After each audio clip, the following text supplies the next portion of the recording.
This is Head Bustin' Boxing, and we are back in the house.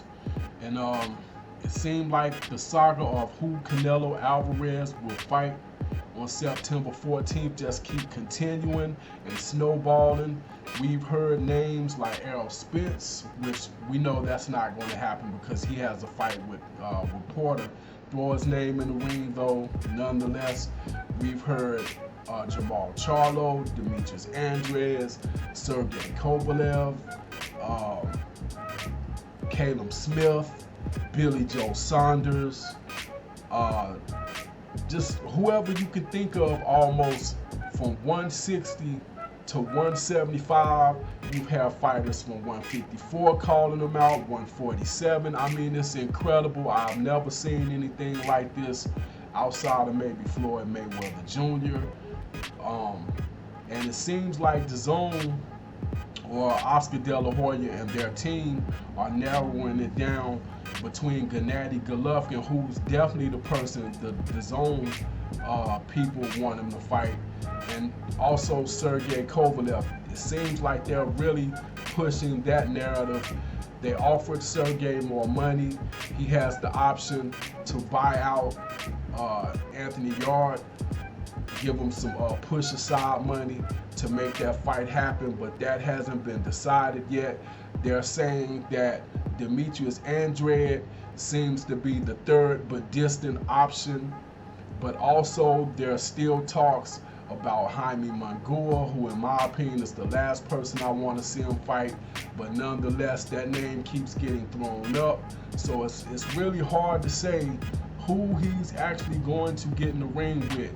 DAZN says they want it to be an in-house fight, so that favors Golovkin probably more than Andres, but it still favors Andres nonetheless because he is a DAZN in-house fighter. To my knowledge, Sergey Kovalev is not, and I don't believe Jaime Mungo is, but he might be. I'm not sure. I didn't watch his last fight, so I don't know if he's actually with DAZN now or not, but it's possible that he is. But I mean, at this point, it's starting to get weird because you just keep hearing more names just keep getting added to the mix. As I reported on my last video, now you have Dimitri Bivol throwing himself into the mix saying he wants to fight him. I mean, it's just incredible, and I don't think what the WBC did by making him a franchise champion helped this out any, but and by the way, it's also being reported, which I have not done a video on this because I've been on vacation for the last 2 days, but it's also being thrown out there that the IBF is looking to strip him if he doesn't fight as mandatory, so that's going to play its part in who decides or what they decide to do with him and the direction they're going in with Canelo. So like I said, at this point, who knows? Please forgive me if it seemed like my videos are all over the place dealing with this, but that's really how it's being reported. I mean, like every day you hear another name, or every day you hear another situation thrown in the mix. So it's like a media storm in regards to who this man is going to fight, because literally every day something else is being reported. So the only thing I can say is stay tuned. Hopefully we'll figure out who it is he's going to fight by the end of July, and that's pretty much all I got. I'm just as confused about it as you are, but I can only report what it is I hear.